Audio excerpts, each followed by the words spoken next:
Kita sudah selesai dari pembahasan tentang Bani Israel. Dan Ibnu Katsir rahimahullah setelah selesai dari menceritakan perjalanan Bani Israel, beliau akan mulai masuk pada perjalanan bangsa Arab hingga pada masa kelahiran Nabi kita Muhammad sallallahu alaihi wasallam. Maka beliau menyebutkan sebuah bab yang berkaitan tentang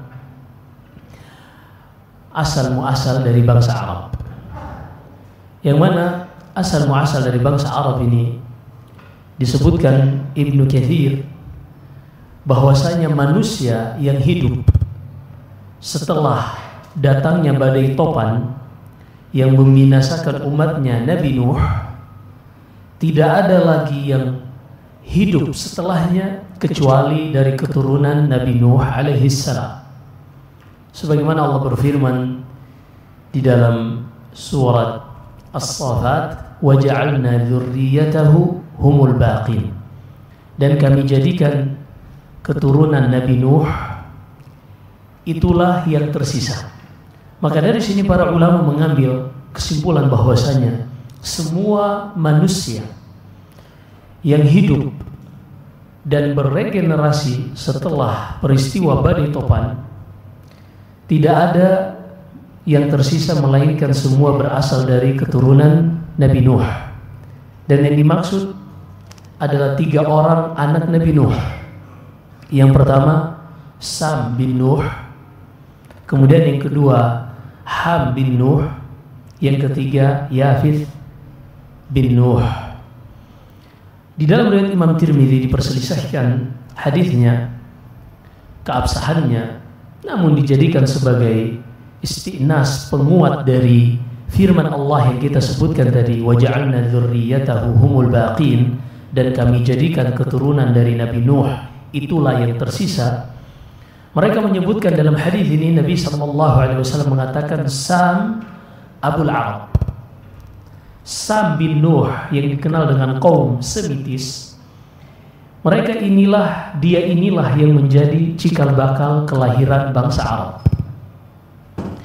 Kemudian yang kedua Yafith bin Nuh, inilah yang menjadi cikal bakal keturunan bangsa kulit putih.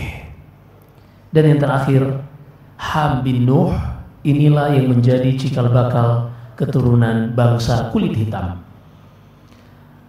Yang pertama bangsa Arab, yang kedua yang bangsa Arab tadi adalah Sam bin Nuh, kemudian yang kedua Yafith bin Nuh, ini adalah yang menjadi cikal bakal keturunan bangsa kulit putih. Dan yang terakhir cikal bakal kelahiran bangsa kulit hitam berasal dari Ham bin Nuh. Adapun selebihnya, yang kuning langsat misalnya, yang tidak sampai putih, tidak sampai hitam juga, maka ini terjadi perkawinan silang di antara keturunan-keturunan dari anak Nabi Nuh ini. Dan demikian manusia, selalu terjadi persilangan sesama mereka.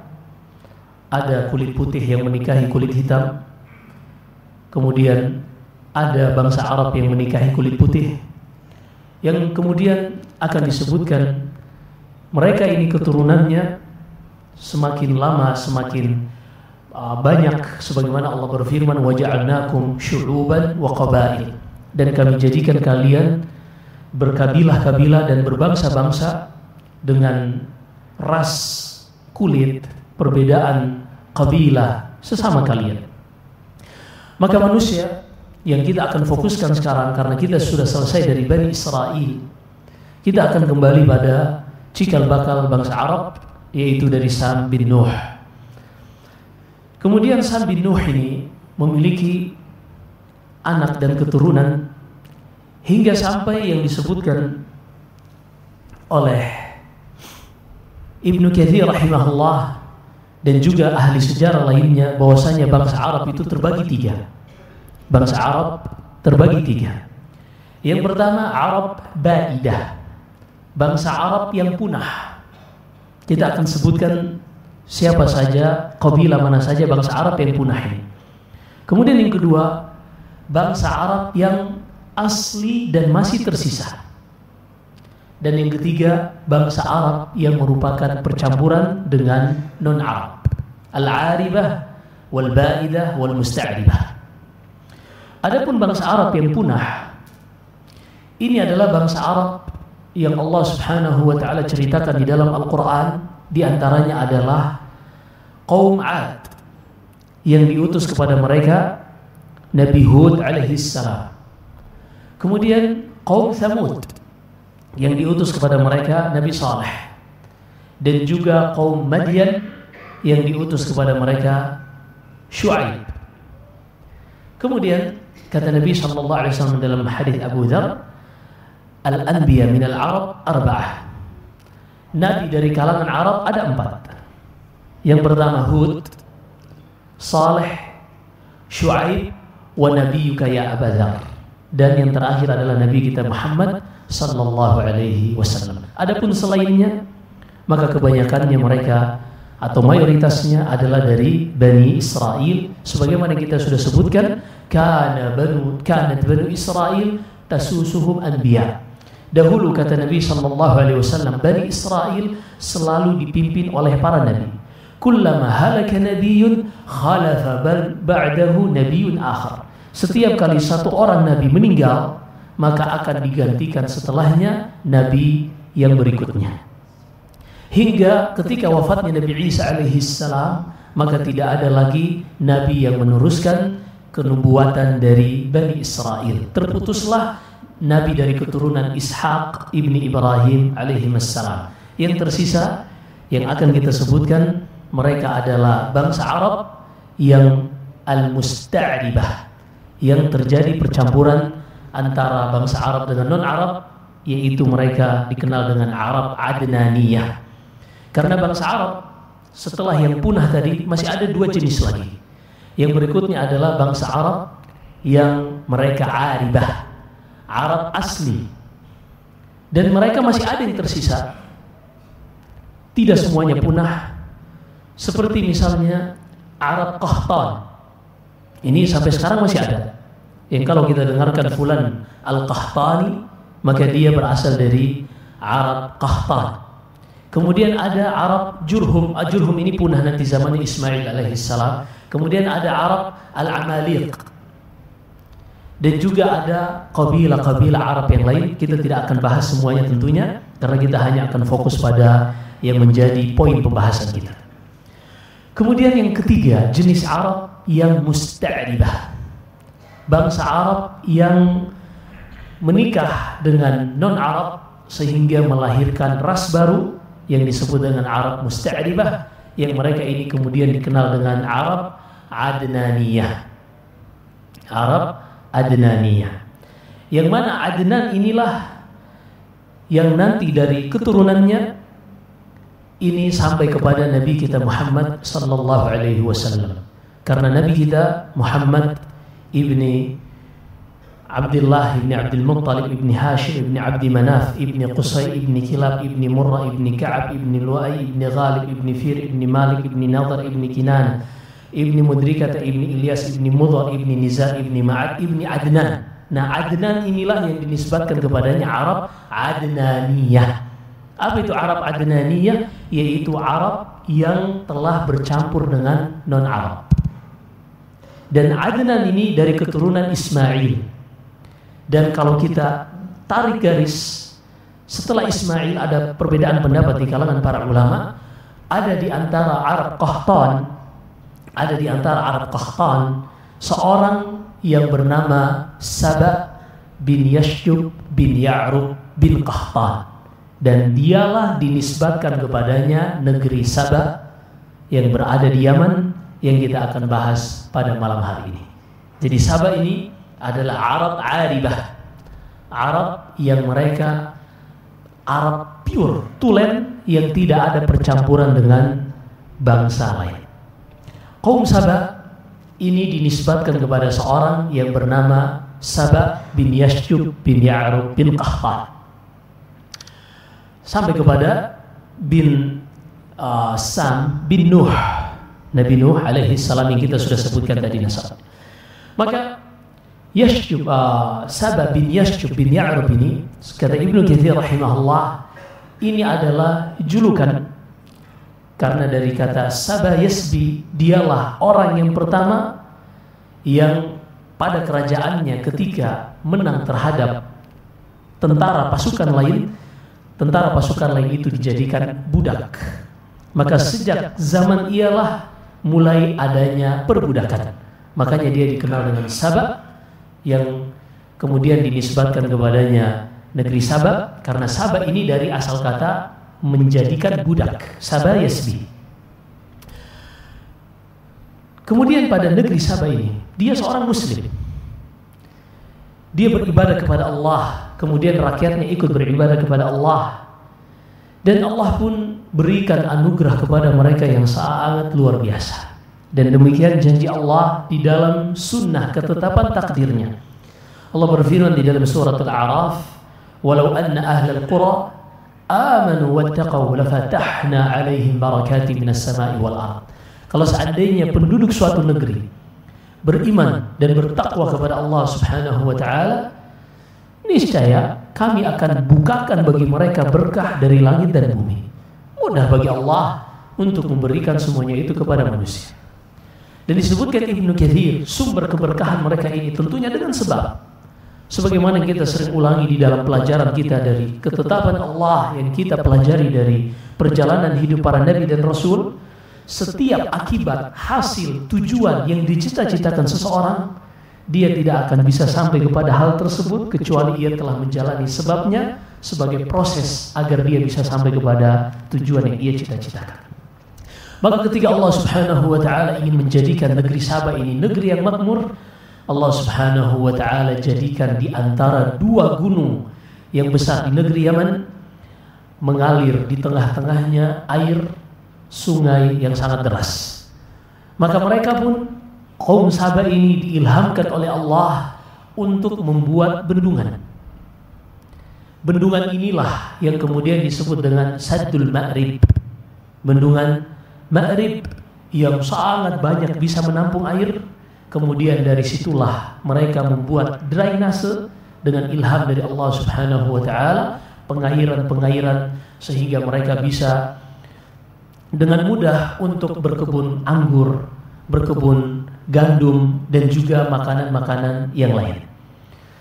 Maka Allah Subhanahu wa taala kisahkan negeri yang makmur ini di dalam Al-Qur'an, di dalam satu surah yang dinamakan dengan surat Saba. Kata Allah Subhanahu wa taala, laqad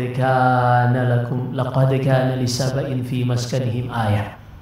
Sungguh pada negeri Saba ini terdapat pelajaran bagi kalian betapa makmurnya negeri ini ketika Allah Subhanahu wa taala jadikan ada dua sungai yang mengalir dengan deras. Kemudian dari dua sungai ini mereka membuat drainase pengairan untuk sawah-sawah dan kebun-kebun mereka.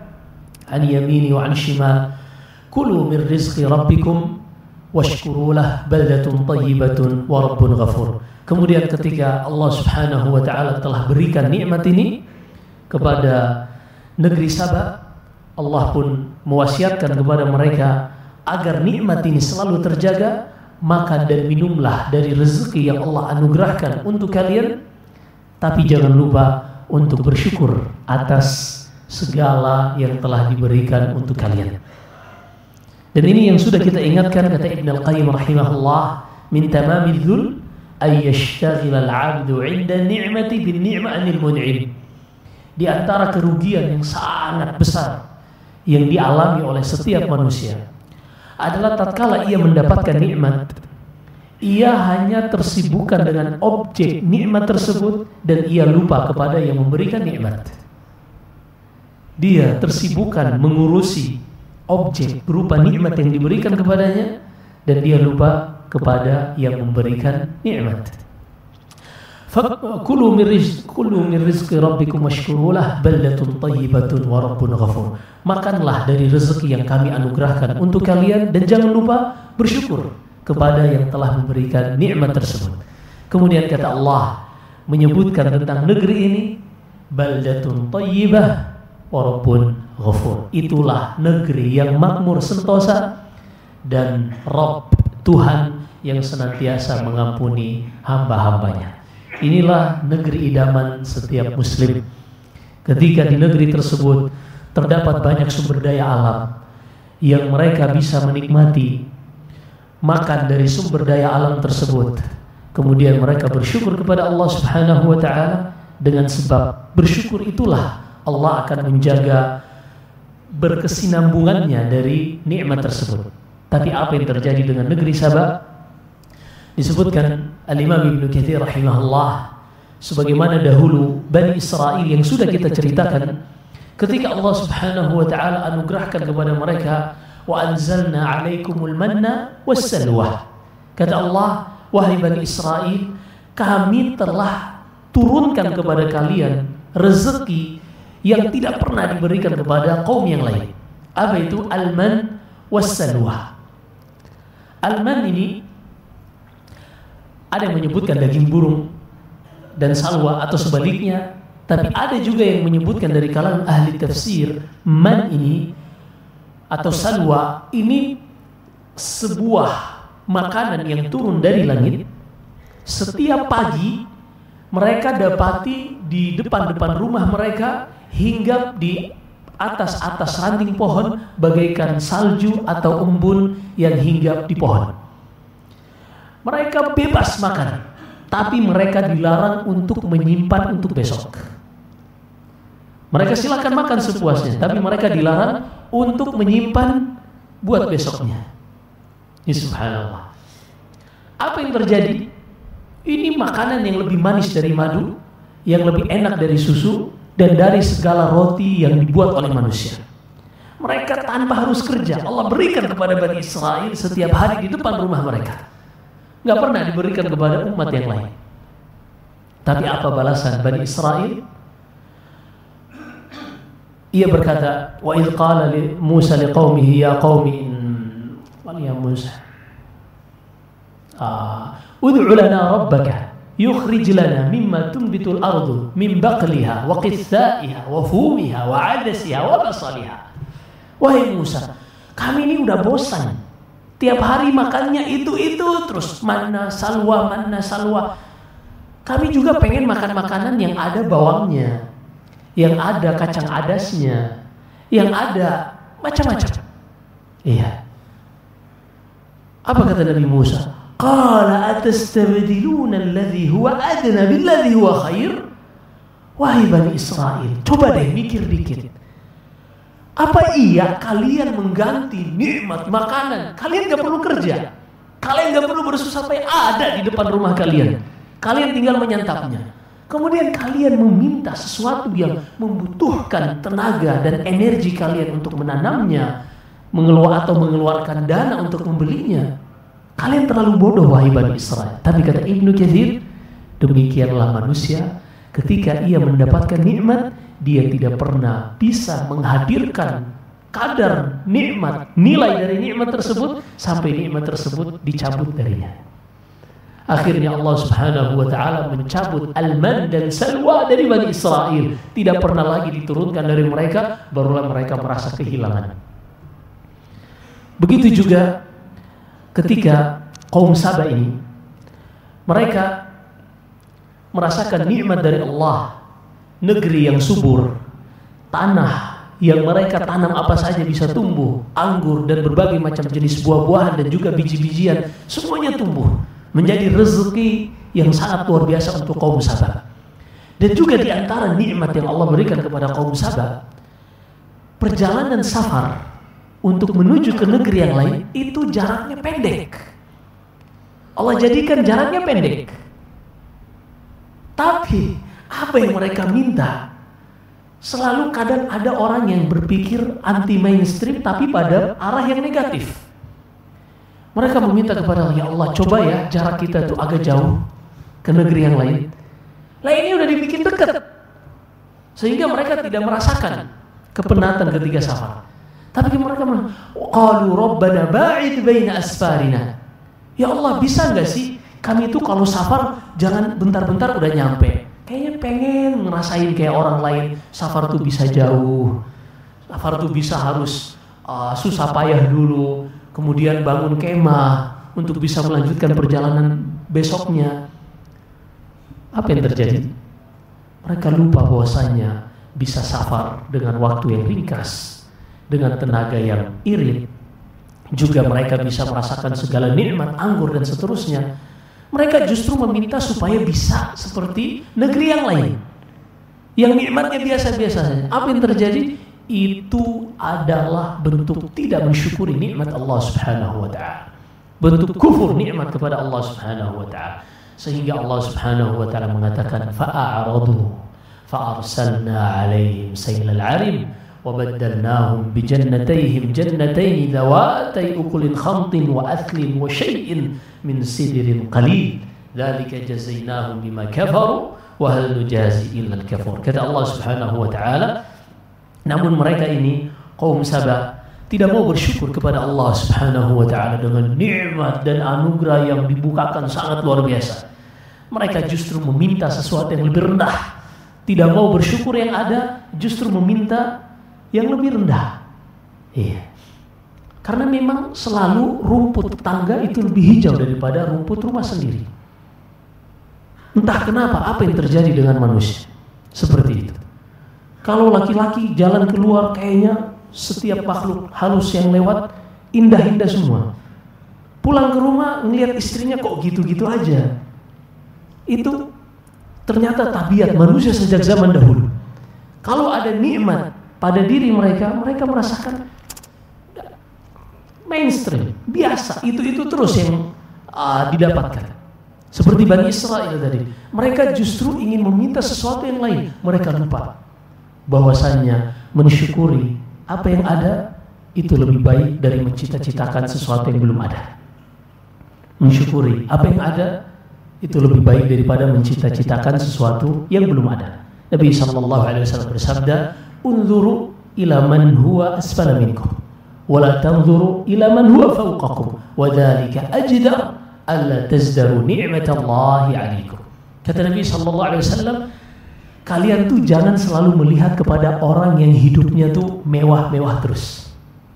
Tapi coba lihatlah pada orang yang hidupnya di bawah kalian dari sisi ekonomi, yang hidupnya lebih susah, lebih sengsara dari kalian.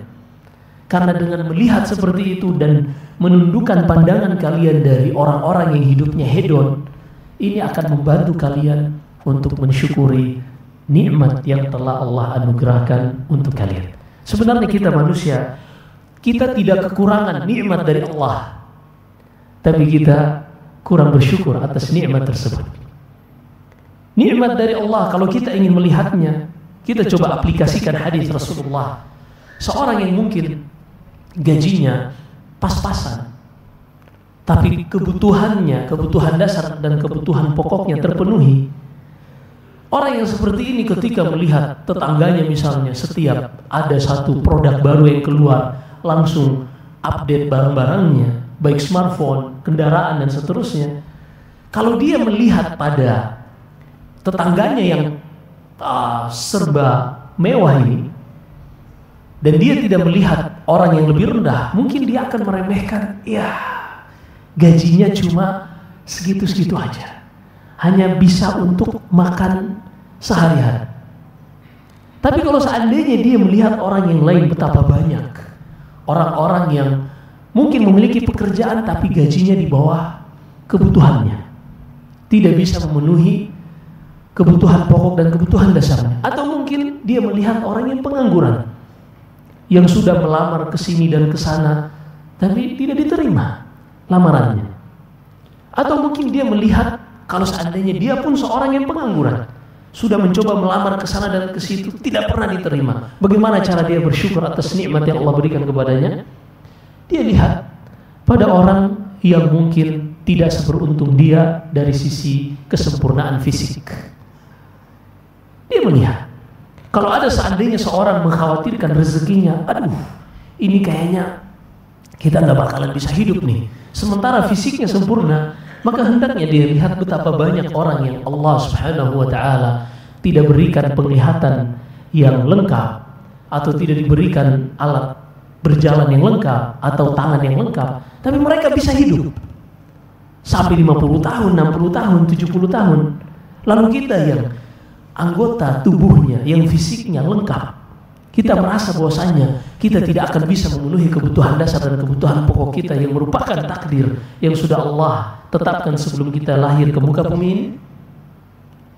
Begitulah terkadang manusia lebih silau melihat apa yang ada pada orang lain, dan dia lupa nikmat yang begitu banyak yang Allah Subhanahu wa taala anugerahkan pada dirinya. Maka Allah Subhanahu wa taala berfirman, laqad kana li sab'in fi maskanihim ayat. Sungguh pada negeri Saba terdapat pelajaran dari peristiwa yang Allah Subhanahu wa taala ceritakan kepada kalian ini, yaitu ketika Allah berikan nikmat kepada mereka, mereka pun merasa bahwasanya nikmatnya itu saja padahal melimpah, dan mereka meminta untuk sesuatu yang orang lain pun sebenarnya berlindung darinya.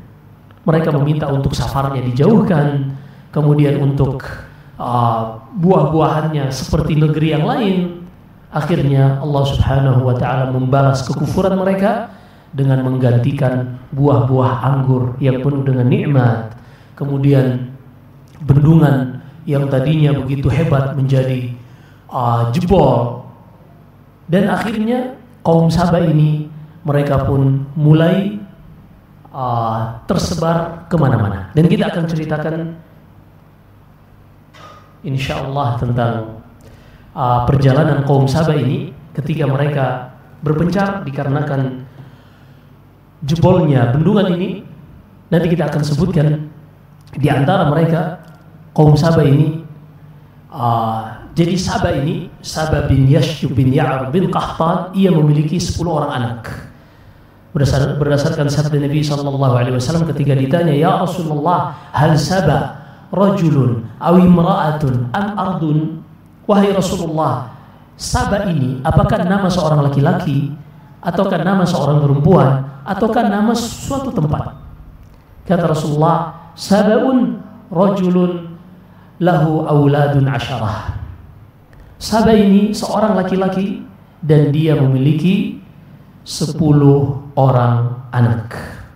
Memiliki 10 orang anak. Kemudian Nabi SAW menyebutkan sittatun yamaniyun, 6 orang dari anaknya ini yang menjadi kabilah asal dari negeri Yaman.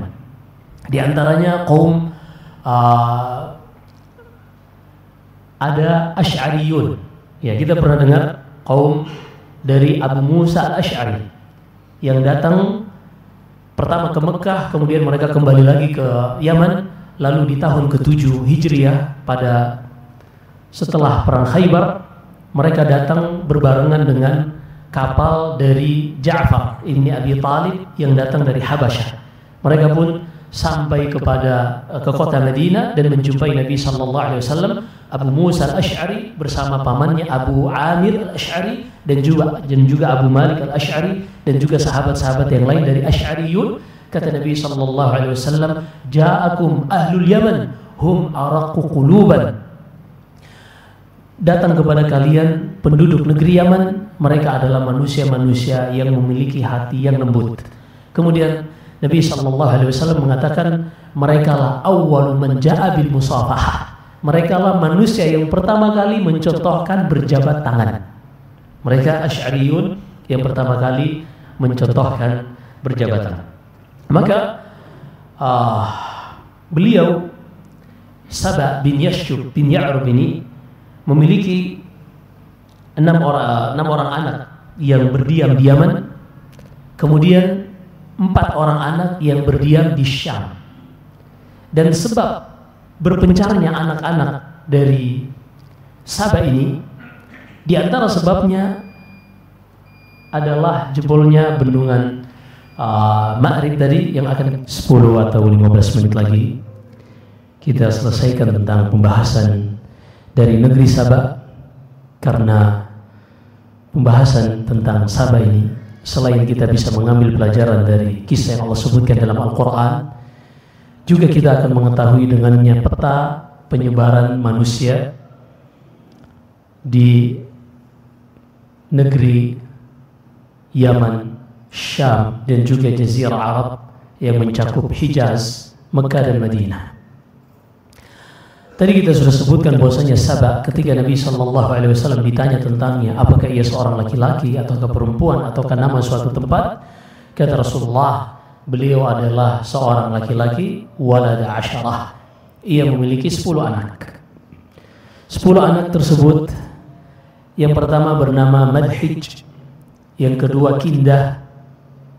Ini semua ada, nanti kita sebutkan kalau ada waktu, tentang sahabat-sahabat yang namanya dinisbatkan kepada anak-anak dari Saba ini.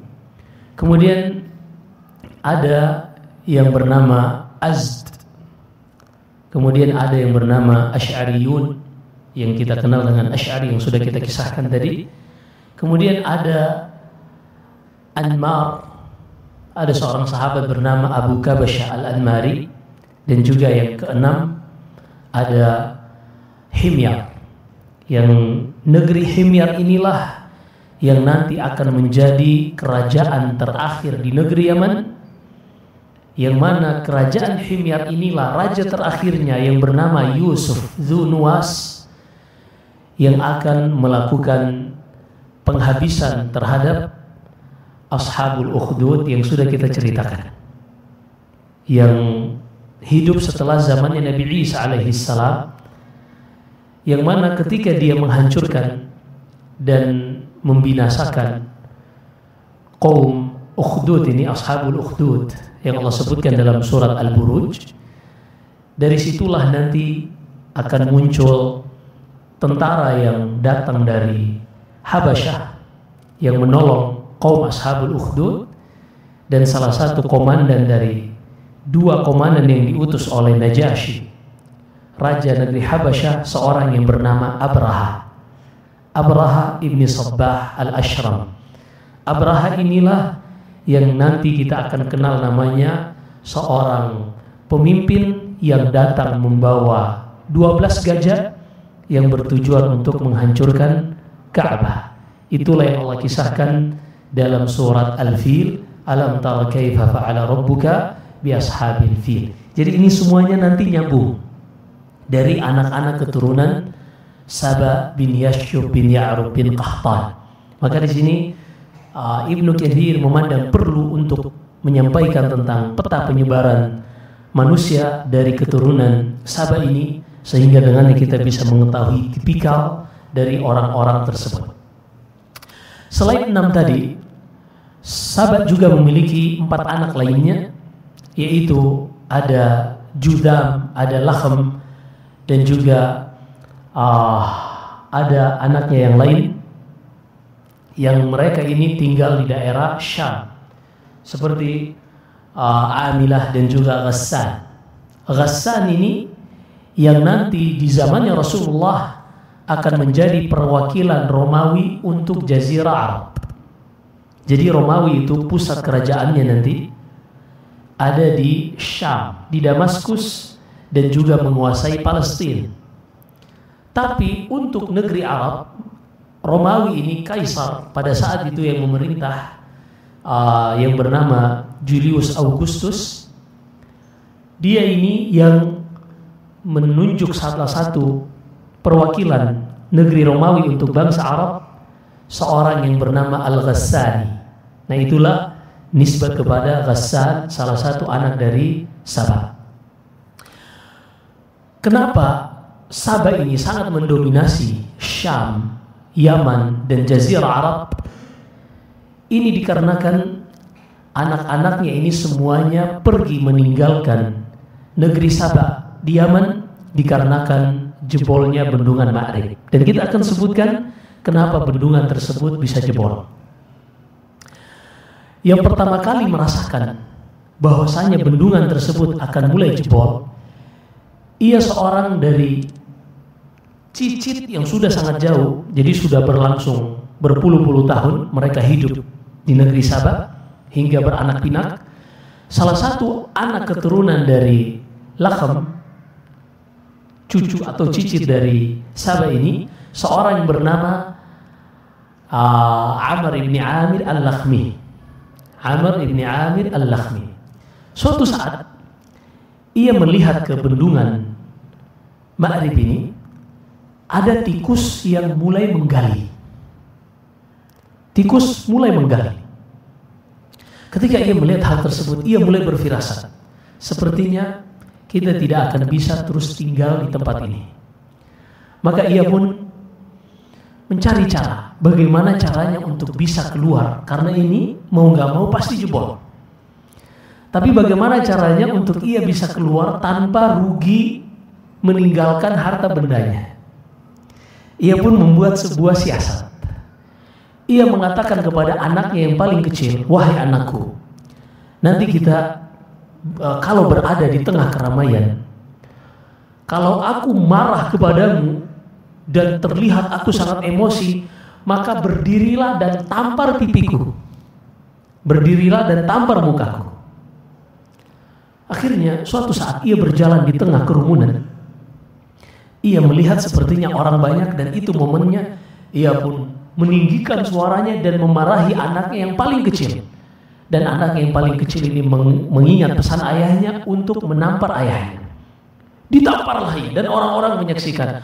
Akhirnya Amr ibn Amir al-Lakhmi ini pun mengatakan, wallahi la askunu ardan, demi Allah aku tidak akan pernah tinggal di sebuah tempat yang di situ anakku yang paling kecil menamparku.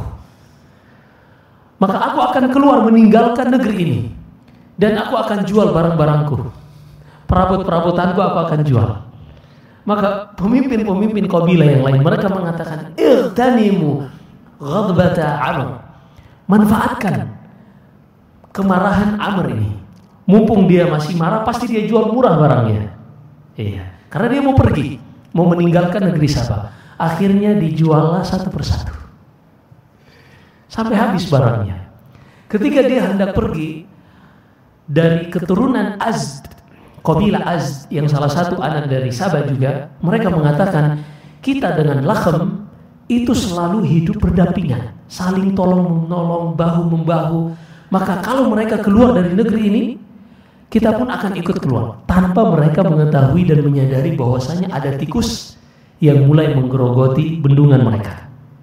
Azd pun ikut menjual barang-barangnya, dan mereka pergi ke arah Syam. Ada yang menuju ke sebuah negeri yang bernama Yathrib. Mereka inilah kabilah Aus dan Khazraj dari kabilah Azd. Aus dan Khazraj inilah yang kemudian ketika Rasulullah SAW berhijrah dari Mekah menuju Yathrib, beliau mengubah kata Yathrib ini dengan kota Madinah, Madinatul Rasul, dan mengubah Aus dan Khazraj menjadi Ansar. Itulah kaum Ansar, sahabat dari Muhajirin yang asal muasalnya berasal dari Sabah bin Yashub bin Ya'rub bin Qahtan. Kita lanjut dikit lagi. Akhirnya mulailah terpencar mereka. Ketika orang-orang melihat mereka ini pergi, mereka pun tetap menjalani hidupnya di negeri Sabah. Ini ketika Sabah belum hancur. Dan Sabah itu ketika mereka mengingkari nikmat, Allah tidak langsung mengadabnya. Bahkan di antara kaum Sabah, padahal nenek moyang mereka yaitu Sabah bin Yashub bin Ya'rub seorang muslim, keturunannya mulai ada yang menyembah kepada selain Allah. Di antara yang Allah kisahkan di dalam Al-Quran, di antara mereka ada yang menyembah matahari, sebagaimana kaumnya Balqis. Allah berfirman menghikayatkan ucapan Hudhud, burung utusan Sulaiman, qala wajadtuha wa qaumaha yasjuduna lisyamsi min dunillah. Aku mendapati Balqis ini, ratu negeri Sabah, dan juga kaumnya bersujud kepada matahari. Bersujud kepada matahari. Maka ini keturunan dari Sabah mulai beribadah kepada selain Allah. Tapi Allah tidak langsung mengadabnya. Allah masih berikan waktu kepada mereka. Mungkin mereka mau bertobat dan kembali kepada Allah Subhanahu wa ta'ala. Akhirnya setelah Amr ibni Amir al-Lakhmi pergi dan juga diikuti oleh kabilah Azd, orang-orang masih melanjutkan hidupnya sampai mereka mulai melihat tikus di tempat tersebut semakin banyak beranak pinak juga, dan semakin masif menggerogoti bendungan tadi. mereka pun mencari musuh predator secara alamiah dalam rantai makanan, yaitu kucing. Mereka pun mencari kucing sebanyak-banyaknya, tapi ternyata bukan cuma saat ini saja, kucing-kucing tidak segalak tidak segalak si Tom kepada Jerry. Ternyata kucing-kucing pun tidak sanggup untuk membendung banyaknya tikus-tikus yang mulai menggerogoti bendungan ini, hingga akhirnya bendungan itu pun jebol. Dan ini adalah sunnatullah, ketika Allah ingin menjadikan bendungan tersebut jebol, Allah akan jadikan ada sebabnya. Sebagaimana ketika Allah ingin menjadikan negeri tersebut makmur, Allah pun jadikan ada sebabnya. Demikian sunnatullah, tidak ada satupun yang terjadi melainkan Allah jadikan di dalamnya ada hukum, sebab, akibat yang merupakan ketetapan takdir Allah Subhanahu wa taala. Ketika jebol, akhirnya mereka pun berbondong-bondong untuk meninggalkan negeri Sabah dan menuju, sebagian ada yang ke Syam, ada yang ke negeri Yaman lainnya, dan ada yang ke Hijaz menyusul saudara-saudaranya yang lain. Adapun Aus dan Khazraj, mereka sudah menempati negeri Yathrib yang kemudian nanti disebut Madinah. Baru setelah itu ada 3 kabilah dari Bani Israel yang mendapatkan pengusiran dari Sinharib dan juga Bukhtun Nassar yang pernah kita ceritakan di tempat kita ini. Mereka pun terusir juga, dan sebagian mereka menempati Yathrib, yang ketika mereka datang, mereka membuat perjanjian hidup damai dengan Aus dan Khazraj. 3 kabilah Bani Israel Yahud, yaitu Banu Nadir, kemudian Banu Qainuqa, dan juga Banu Quraidah, yang akan kita ceritakan pada saatnya satu persatu insyaallah tentang penduduk Yathrib ini. Dan kita tutup terakhir ketika bendungan ini jebol, Allah Subhanahu wa taala menyebutkan inna fi dzalika laayatin likulli sabarin syakur. Di dalam kisah kaum Sabah ini terdapat pelajaran bagi orang-orang sabar syakur. Apa itu sabar syakur? Seorang yang terus bersabar dan seorang yang bersyukur, yang banyak bersyukur. Di sini Allah Subhanahu wa taala ingin menyebutkan di dalam ketetapan takdirnya. Jadi kita ingin sebutkan dulu bahwasanya ketetapan Allah itu ada 2. Ada namanya ketetapan takdir, ada ketetapan syariat. Ketetapan syariat ini cara kita berinteraksi dengannya. Kalau itu perintah kita laksanakan, kalau itu larangan kita jauhi. Itu namanya interaksi dengan syariat Allah. Adapun ketetapan takdir, di situ kita tidak ada pilihan. Kita hanya dituntut untuk melakukan 2 hal. Kalau seandainya ketetapan takdir itu sesuai yang kita inginkan, maka kita dituntut untuk bersyukur. Dan kalau seandainya ketetapan takdir tersebut tidak seperti yang kita inginkan, kita dituntut untuk bersabar. Dan ketika Allah sebutkan, dan ini keindahan balaghatul Quran, ketika Allah sebutkan di awal halaman tersebut berkaitan tentang negeri Sabah, negeri yang penuh dengan kenikmatan, negeri yang hidup aman sentosa, mereka tidak bersyukur. Allah Subhanahu wa taala berikan ujian bagi mereka, dan akhirnya mereka pun terganti kehidupannya dari sebelumnya nikmat menjadi kesengsaraan. Nasallahu alaihi wasallam. Maka di sini Allah Subhanahu wa taala ingin mengingatkan bahwasanya wahai manusia, kalian di dalam berkaitan tentang takdir, kalau ada nikmat maka hendaklah kalian menghadapinya dengan kesyukuran, atau kalian akan menghadapi seperti apa yang dilanda oleh kaum Sabah. Dan kalau seandainya kalian dihadapkan dengan sesuatu yang tidak membuat kalian senang, maka kalian hanya bisa bersabar terhadap ketetapan Allah Subhanahu wa taala. Dan ini kisah yang sangat luar biasa sebenarnya, sangat panjang, tapi kita sudah janjikan untuk tidak terlalu panjang. Allahu a'lam, mohon maaf karena memang hari ini qadar Allah perjalanan dikelilingi oleh macet yang sangat luar biasa. Mudah-mudahan di waktu berikutnya setelah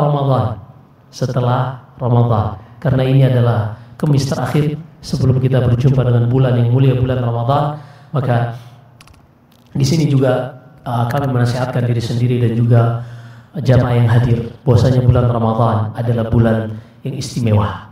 Kita harus sadari itu. Kalau kita belum ketahui keistimewaannya, segera baca dan pelajari tentang keistimewaan bulan Ramadan. Kenapa? Karena disebutkan Ibnu Rajab rahimahullah dalam kitabnya Lataiful Ma'arif dari Al-Mu'alla Ibn Al-Fadl, kanu yas'aluna Allah bulugha Ramadan 6 ashhur. Dahulu para salaf, kata seorang ulama yang bernama Al-Mu'alla Ibn Al-Fadl, mereka dahulu memohon kepada Allah, berdoa 6 bulan sebelum datangnya Ramadan. Mereka meminta kepada Allah agar diizinkan berjumpa dengan bulan Ramadan. Kenapa demikian? Karena di bulan Ramadan ada keistimewaan yang tidak ada pada bulan yang lain. Kalau belum kita ketahui, wajar kalau kita tidak pernah meminta kepada Allah untuk Allah mengizinkan kita berjumpa dengan bulan Ramadan.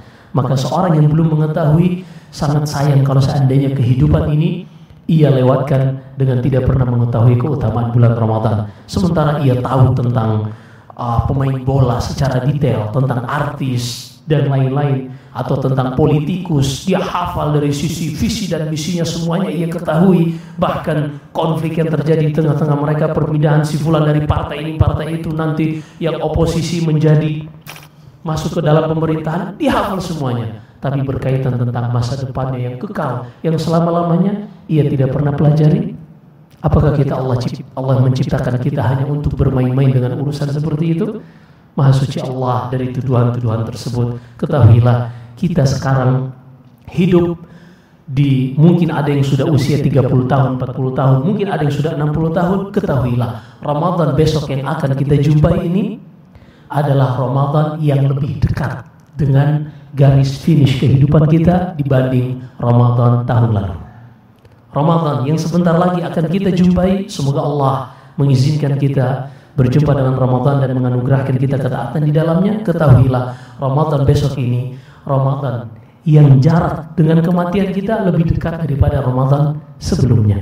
Maka kalau kita tidak berusaha mengondisikan diri, mempelajari tentang syariat Allah agar menjadikan Ramadan besok ini Ramadan terbaik, maka apa yang kita ambil dari pelajaran usia yang sudah Allah berikan begitu panjang kepada kita? Apakah kita menjadikan usia ini hanya pergi begitu saja tanpa ada bekas yang menjadikan kita manusia yang lebih dewasa, manusia yang lebih cerdas di dalam merenungkan kehidupan dunia ini? Subhanallah, itulah manusia. Sebenarnya mereka memiliki potensi, hanya saja terkadang gemerlapnya dunia menyilaukan mata mereka sehingga lupa untuk mempelajari perkara yang merupakan masa depan mereka yang paling penting di dalam kehidupan dunia ini, yaitu bekal setelah seorang meninggalkan kehidupan dunia ini.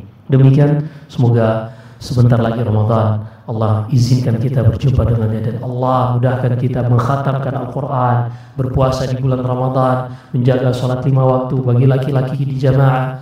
Semoga Allah Subhanahu wa taala memudahkan semuanya. Jika ada benar semata-mata dari Allah Subhanahu wa taala, jika ada kesalahan dan kekurangan dari saya, wa astaghfirullah li wa lakum. Sallallahu alaihi wa baraka ala nabiyyina Muhammad. Subhanakallahumma bihamdik, asyhadu an la ilaha illa anta astaghfiruka wa atubu ilaik. Wassalamu alaikum warahmatullahi wabarakatuh.